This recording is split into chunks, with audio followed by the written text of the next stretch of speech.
नमस्कार दोस्तों, आप देख रहे हैं यूपी डिजिटल न्यूज। यहाँ हम आपको सिर्फ 8 मिनट में उत्तर प्रदेश की हर बड़ी और ताज़ा खबर पहुँचाते हैं, जो आज पूरे प्रदेश में चर्चा का विषय बनी हुई है। अगर आप रोजाना खबरें सबसे पहले देखना चाहते हैं, तो अभी चैनल को सब्सक्राइब करें। तो चलिए दोस्तों, 8 मिनट में जानते हैं यूपी की फटाफट बड़ी खबरें। माघ मेला में अग्निकांड, पूजा के दौरान धूंधू कर जला आश्रम, आधा दर्जन टेंट खाक, 3 दमकल कर्मी झुलसे। प्रयागराज के माघ मेला क्षेत्र में मंगलवार को बड़ा अग्निकांड हो गया। सेक्टर क्षेत्र स्थित एक आश्रम में पूजा के दौरान अचानक आग लग गई। देखते ही देखते आग ने विकराल रूप ले लिया और आसपास लगे आधा दर्जन टेंट धूंधू कर जलने लगे। घटना की सूचना मिलते ही मेला प्रशासन और दमकल विभाग की कई गाड़ियां मौके पर पहुंचीं। आग बुझाने के दौरान 3 दमकल कर्मी झुलस गए, जिन्हें इलाज के लिए अस्पताल में भर्ती कराया गया है। राहत की बात यह रही कि समय रहते श्रद्धालुओं को सुरक्षित बाहर निकाल लिया गया, जिससे कोई जनहानि नहीं हुई। प्रारंभिक जांच में आग लगने का कारण पूजा के दौरान जलाए गए दीपक या हवन को माना जा रहा है।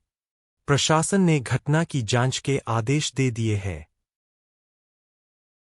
यूपी प्रदेश भर के कार्यकर्ताओं से मिले अखिलेश यादव, बोले बूथ को मजबूत करो, 2027 में चूकना नहीं। लखनऊ में समाजवादी पार्टी अध्यक्ष अखिलेश यादव ने प्रदेश भर से आए कार्यकर्ताओं और पदाधिकारियों के साथ बैठक की। इस दौरान उन्होंने संगठन को मजबूत करने पर जोर देते हुए कहा कि बूथ स्तर पर मजबूती ही जीत की कुंजी है।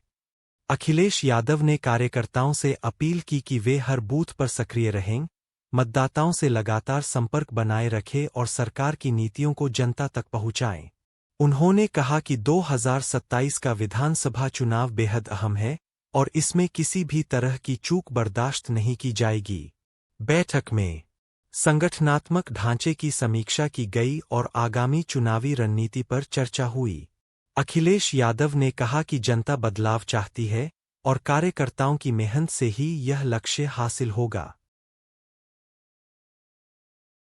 सोते रह घरवाले, 7 घंटे में 70 लाख के आभूषण ले गए चोर, फूट फूट कर रोए परिजन, पहुंची पुलिस फोरेंसिक टीम। घरवाले गहरी नींद में सोते रहे और चोरों ने 7 घंटे के भीतर 70 लाख रुपए के आभूषण पर हाथ साफ कर दिया। वारदात के बाद सुबह जब परिजन जागे तो घर का नजारा देख उनके होश उड़ गए। अलमारी और लॉकर टूटे पड़े थे, कीमती जेवरात गायब थे। घटना की सूचना मिलते ही पुलिस मौके पर पहुंची और जांच शुरू की। फोरेंसिक टीम ने भी पहुंचकर फिंगरप्रिंट और अन्य साक्ष्य जुटाए। पीड़ित परिजन फूट फूट कर रोते रहे और सुरक्षा व्यवस्था पर सवाल उठाए।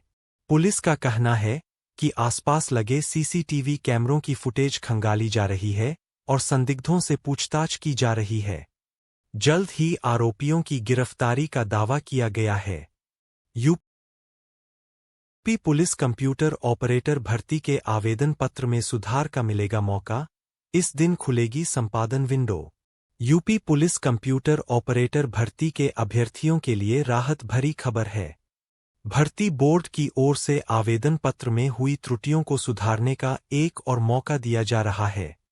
निर्धारित तिथि को ऑनलाइन संपादन विंडो खोली जाएगी, जिसके माध्यम से अभ्यर्थी अपने आवेदन में नाम, जन्मतिथि, शैक्षिक योग्यता सहित अन्य आवश्यक जानकारियों में संशोधन कर सकेंगे। बोर्ड ने स्पष्ट किया है कि यह सुविधा सीमित समय के लिए ही उपलब्ध रहेगी, इसके बाद किसी भी तरह के बदलाव की अनुमति नहीं दी जाएगी। अभ्यर्थियों को सलाह दी गई है कि वे आधिकारिक वेबसाइट पर जाकर दिशानिर्देशों को ध्यानपूर्वक पढ़ें और समय रहते सुधार कर लें। भर्ती प्रक्रिया को पारदर्शी और सुचारू बनाने के लिए यह कदम उठाया गया है। निर्यात तैयारी सूचकांक में यूपी की ऐतिहासिक छलांग, देश में चौथे और लैंड लॉक्ड राज्यों में पहला। निर्यात तैयारी सूचकांक एक्सपोर्ट प्रिपेयर्डनेस इंडेक्स में उत्तर प्रदेश ने ऐतिहासिक छलांग लगाई है। ताजा रैंकिंग में यूपी देश भर में चौथे स्थान पर पहुंच गया है, जबकि लैंड लॉक्ड राज्यों में उसने पहला स्थान हासिल किया है। यह उपलब्धि राज्य की बेहतर औद्योगिक नीतियों, इंफ्रास्ट्रक्चर विकास और निर्यात को बढ़ावा देने वाली योजनाओं का नतीजा मानी जा रही है।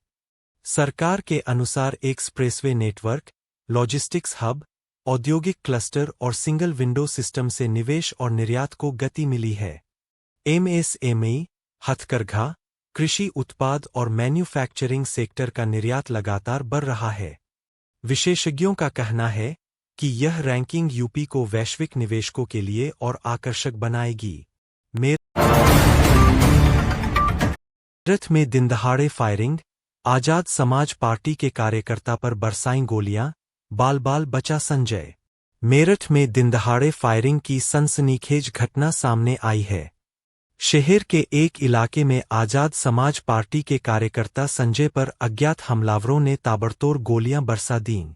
अचानक हुई फायरिंग से इलाके में अफरातफरी मच गई। गनीमत रही कि संजय बाल बाल बच गया और उसे कोई गंभीर चोट नहीं आई। घटना के बाद मौके पर लोगों की भीड़ जुट गई। सूचना मिलते ही पुलिस पहुंची और जांच शुरू की। पुलिस ने घटनास्थल से खोखे बरामद किए हैं और आसपास लगे सीसीटीवी कैमरों की फुटेज खंगाली जा रही है। प्रारंभिक जांच में आपसी रंजिश या राजनीतिक विवाद की आशंका जताई जा रही है। पुलिस का कहना है कि जल्द ही आरोपियों की पहचान कर कड़ी कार्रवाई की जाएगी।